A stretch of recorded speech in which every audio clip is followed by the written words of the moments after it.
Baptist podcast, we gather around to talk theology, politics, and the sweet banjo sound. Kevin Thompson leads the way, teacher and preacher too. With a men's quartet, the harmonies ring true. Gather around the mic, let's find our way, singing praises, strumming banjo strings all day. Amputated Baptist podcast, where we all belong. Join the harmony, let it carry us along.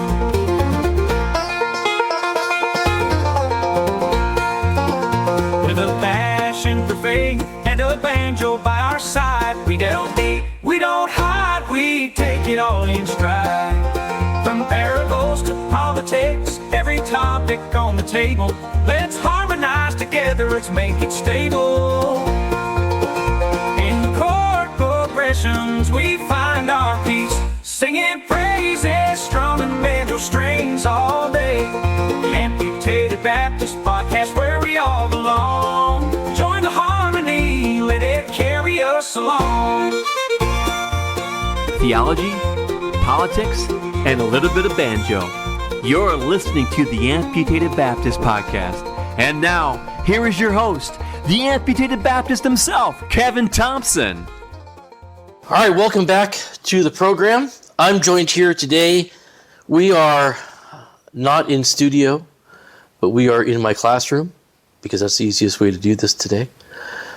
We are in my classroom here with Benjamin Freedman. Ben, welcome to our podcast. Thank you. This is pretty cool. Wait, can I call you Ben? Yeah. Okay, because we're not like best friends or anything. Not yet. Yeah. But we are friends on Facebook. Yes. And so, this is kind of a get to know you time. But I've been Facebook stalking you, and interested in your ministry and your story. So tell us about you. Tell us your testimony. How did you come to know the Lord? Well, I was young. I was born, and then my sister came 3 years later. By the time I was 5, we spent quite a bit of time with my dad's mom, my grandma. She was nicknamed Gammer. I was the fourth oldest grandchild, and I guess my way of calling her Gammer stuck, and she chose to receive that. But my dad made some choices with alcoholism quite a few times. By the time I was 5, he's since really improved himself. He went through AA, and I've seen him start his own business, get remarried, have another family, doing really well. And he's supposed to be out here. I think he's flying in tonight. Okay. And then he's going to stay until next week, so I'm glad to get to spend some time with him. But so when I spent some time with his mom during his struggles and stuff, we got to go to a Baptist church that was really close to where Grandma lived in Manhattan Beach. And I was introduced to Awana, Approved Workmen Are Not Afraid. That was fun. My mom got remarried. My stepdad was Catholic, so we did that thing. Grandma had the block of wood on the mantle, and I was always looking at it when I was 2 or 3. I probably didn't say it this way, but maybe I can try and remember how. Grandma, what does that say? And she said, just keep looking, you'll see it. Well, I'm going to go play trucks. And I'll come back maybe another couple years later. What's that say, Grandma Gammer? Just keep looking, you'll see it. And eventually I asked her again, and she said, as I was staring at it, but one day you'll see him. And I'm like, him, what is it? So our family, and especially my grandma's influence on us all, was the long game. That wasn't shoving it on us, you know. So it was a nice little church where I broke my arm sliding off the slide at recess. My dad took me in, and then just being around it and going through struggles in my life, and then deciding to commit my life to Jesus and sit in church and pews for a long time. And then COVID came about, and that's when I feel it was time to actually, get serious about things. Yeah. So all that stuff you learned as a kid eventually stuck. It stayed with you, and then eventually it kind of hit you and made you realize what the truth of of the gospel is. Well, tell us what you've been doing since then. So I see you on Facebook, and you are investing your life into the lives of many others. So tell us a little bit about your ministry. Well, Soup4U was founded in March of 2020. Who doesn't like a good pot of soup and music on the radio? I showed up. I was living in Madison at the time for the first few years prior to COVID. And when things got shut down, and I think it was like 2 weeks in, right? They said 2 weeks. Yeah, right. Flatten the curve. Yeah. I was 13 growing up in Southern California when I saw the Rodney King riots, and I was in middle school, and they shut my school down, and that was pretty rough. So I'm 48 today, but when COVID started, 42, 43, and I was like, all right, let's do something. Yeah. And showed up to Peace Park on State Street when it wasn't very peaceful. They were rioting, and during the day it was okay because people have to sleep, right? But the windows were busted out and graffiti and stuff, and so I just showed up at Peace Park on State Street with a big old bowl of soup, pot of soup, and Christian music on my radio, and it just continued to grow from there. And we were able to help people get off the streets and go camping long term throughout the summer of 20. And now it's evolved into a monthly ministry where we travel from. We were just at Baraboo at the lake up there Saturday. That's the furthest north we've been so far, but we do Madison, Janesville, Beloit, Rockford. It feels like we're going to head out to Eagle, Wisconsin, and then probably Broadhead sometime soon too. So, yeah, that's Soup4U. And so you also are involved somewhat in the Overflowing Cup here in Beloit, right? You have some. Yeah, I'm really good friends with Pastor Dave Fogderud and Pastor Mark. I consider him my pastor, and it's neat. I love what's going on at the Overflowing Cup. Yeah. It's a small, intimate venue with live music events. We were having a Bible study on Wednesdays, but they kind of put that on hold throughout the summer. Yeah. But Saturday nights, they have a free live Christian music concert, usually with food provided for free. And that's live streamed as well. Yeah, all of it, yeah. And then they have a B church on Sunday evenings. So we're not trying to dissuade anybody from their Sunday morning thing, but extra thing. Right, but and you're going to be reaching people, and you reach people that other churches don't. There are going to be people who come into the Overflowing Cup that won't walk into your typical average church. And so you're preaching Jesus to these people who may not otherwise hear it. I would agree with that, yeah. So, yeah, Pastor Dave has not been on this podcast yet. He was on my previous podcast, but he's he's in his 80s or 90s? 80s? 80s, yeah. Yeah, and I mean, he's just still full of energy, full of passion. His drive is just amazing. I'll probably be able to twist his arm a little bit, get him over here. He'd love it. I just ran into him at the Y just a couple of weeks ago, and he recognized me, but he didn't remember my name. But we had a nice little conversation. So let's get back to Soup4U. So what are the challenges you see with this ministry as you're trying to feed not only the stomach but the soul? What are the challenges you face there? I guess me as a former perfectionist and trying to do it all myself, and if it doesn't get done, then I overextend myself. I went through a burnout session, but how God had it, a friend of mine, Kurt, who I became really good friends with, started showing up to things at the Overflowing Cup and then at a private home fellowship Bible study that we were going to, and he started coming and helping out at Soup4U events, and so we're not in one place. We were at Madison, and it wasn't always the same building. It wasn't always in a church. We were in Rock County. I try to say this event is in Rock County, not Beloit or Janesville, because the Packers and the Bears kind of, you're going to Samaria? What are you doing? And then Rockford, so it's cool that the people that are of those areas are expecting us, every third or fourth month or something like that. And then we encourage them to do things similar if they like it when we're not there. And so Kurt just kept coming to every event. And then not just the Soup4U events, but things at the Cup and the Home Fellowship. And he grew up out of state on the East Coast, and I grew up out of state on the West Coast. So it kind of just made sense that we were both, here. Yeah.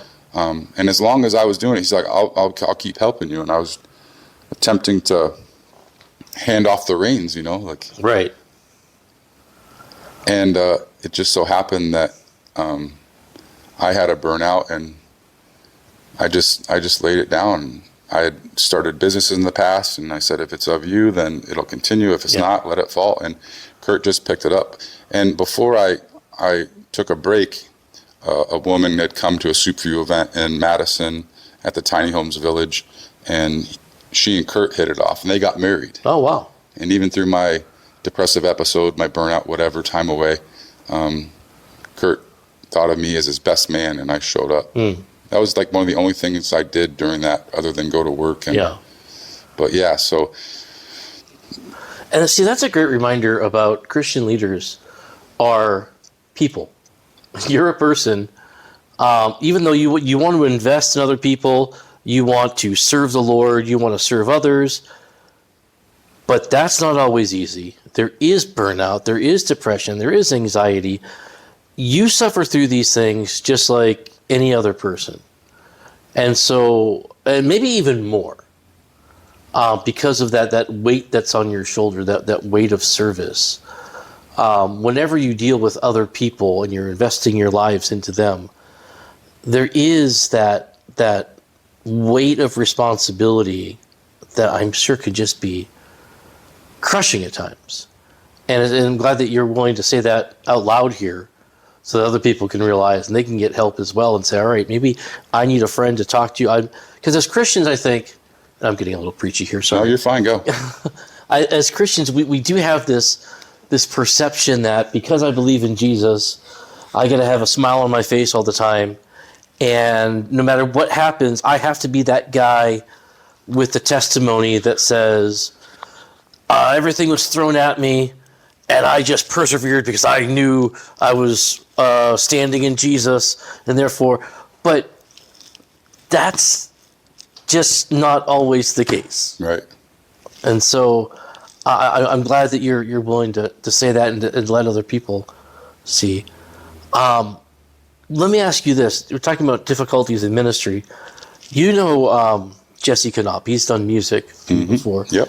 Have you found that to be a great difficulty, dealing with Jesse? No, he's a friend of mine. I and you're willing to say that in public? Yeah. That you're a friend of Jesse Knopp? Yeah. And I'm hoping Jesse's listening to this right now. I'll send him the link. So he feels... So here's my problem with Jesse. He's written 2 books, and he has not come on this podcast. I'll twist his arm. Even though I've told him time and time, and he's promised. Jesse, do you hear this? He's promised to come on here, but he hasn't yet. And I don't know. That's we all maybe someday. Yeah. We all go through some struggles. I know he had, how it is. I think you posted something the other day about, someone no-showed on your thing, and you just, so we deal with that. Like this last Soup4U event, Kurt and Janet had the idea of making it 5 hours instead of 4. I was like, all right, you guys are really going for it. And instead of 2 solo artists or bands like we usually do for an hour and a half, they had 5-hour-long sets. Oh wow! And so it was interesting on how the people that did actually show up, the people that were wanting to show up, and the people that had committed and then uncommitted. It's interesting. So it's a patient thing. Yeah. People ask how many people were there, and I could say this many, but I usually say 100% of the people that chose to show up that day. And of course, I'm joking about Jesse a little bit, but so how do you decide what venue you're going to go to when you decide, all right, I want to reach these people, I want to give them food, I want to give them music, I want to give them the gospel? you're in Madison, you're in all these different places, Rockford and Beloit, and how do you decide where to go? These days, it's Kurt and Janet's decision. Okay. I look at it generationally as I'm the grandpa of it now. And Kurt and Janet are the dad and mommy of the thing, and hopefully before they have burnout too, they don't give it back to grandpa. Yeah. But we continue to develop leaders that continue to spread. But when I was at the helm and when I was choosing to do it, it was just right where I lived. I lived 2 blocks off of State Street, which was where Peace Park was at. McPike Park became a place where homeless people were allowed to legally camp during COVID. And then I saw a lot of friends that were on State Street and from McPike Park graduate, as I call it, to the tiny homes village during COVID. It is a political obtained properties and stuff like that. So, we don't have to call the lake up in Baraboo what, most people call it. But I like to call it the Tiny Homes Village number 2 on Aberg. It was a former bar that they obtained, and they turned it into a homeless shelter. They put a fence around the parking lot for the neighborhood, and they built 22 little tiny shelters off-site, wheeled those into the parking lot. They didn't need the dance floor in the bar anymore, so they put in 4 showers for the ladies and 4 for the men, their own laundry room. It's a really neat system. They've had their struggles. They have vacancies right now. There's ways for people to get sweat equity and be allowed to be interviewed by the current residents to see if it's a proper fit for people. It's really neat. So I liked those places outside of the 4 walls of the buildings of churches and all those things. We used to do it at the park at 4th Ward. We've done it at the Faust Landmark building down in Rockford. Since Kurt and Janet have been at the helm lately, this last one we were at the lake in Baraboo. We were at 5 Gates Church down in Rockford. We've been at Midwest Christian. We've been at Song of Joy. It's great. I like it. Okay, so I'm scrolling through my phone as you're talking, and I'm not just like scrolling through Facebook or whatever. I'm thinking about, as we're talking about this ministry, I'm thinking about Galatians 2. And this is the Council of Jerusalem. This is where Paul is brought in to give an account of his ministry to the Gentiles. And there's this whole debate over, it's about justification by faith. And this is a really highly theological section. And I find it interesting that finally they come to the conclusion that, yes, Paul, you are doing what's right. You are doing the Lord's work, and we're going to give you the right hand of fellowship here. But at the very end of this, he says in verse 10, only they asked us to remember the poor, the very thing I was eager to do. So I think about a lot of ministries today, a lot of churches, we're a Galatians 2, 1-9 church, that we want to get into the theology. We want to preach the gospel, we absolutely should. But when it comes to that ministry to the poor, well, why don't they get jobs? Well, you got to pull yourself up by your own bootstraps, right? Yep. Because we're conservatives and we need to. Do you think that's an accurate description of a lot of churches today? Yeah, I've seen it on both sides. And what I feel God developed on my heart through all of this, even leading up to it, and as it continues to evolve, is just to be careful and be patient. And there's a lot of people with PTSD, PTCD, post-traumatic church disorder, people that weren't raised in a church, people that had 3, 4, 5 stepdaddies that had different things, and people have church hurt out there. So we don't all have to be the preacher, we don't have to be the pastor, we don't all have to be the administrator, but if we can lead people like as a parachurch, which Soup4U has been considered, and then get them introduced to a few options that might help them with their faith. Right. So, you're feeding them, but you're also, in one sense, you're discipling them into, you're not some of these people are just not going to walk, as I said before, they're just not going to walk into a church. And I get that, because there are a lot of churches where, I mean, I used to be at a church in Rockford, right in downtown Rockford, and we were asked by the people to have a security force because we didn't want too many homeless people to come in. And I just thought, is that who we are? And I love, my pastor had preached a message out of the book of Matthew about just the messiness of ministry. And you know what? And he said, you know what? When Jesus preached, people from all walks of life came to see him. Ministry is messy, so just get messy. Just get in there and be the light of Christ. And I think a lot of churches are, I want to be careful. There's almost like an entrance fee, where you've got to look a certain way and you've got to be a certain way. You got to dress up for Jesus. And I get this, you want to be reverent in church, and I get that. You want to be respectful. But at the same time, if your preaching doesn't draw the same people that Jesus did, there's probably a problem somewhere. Right.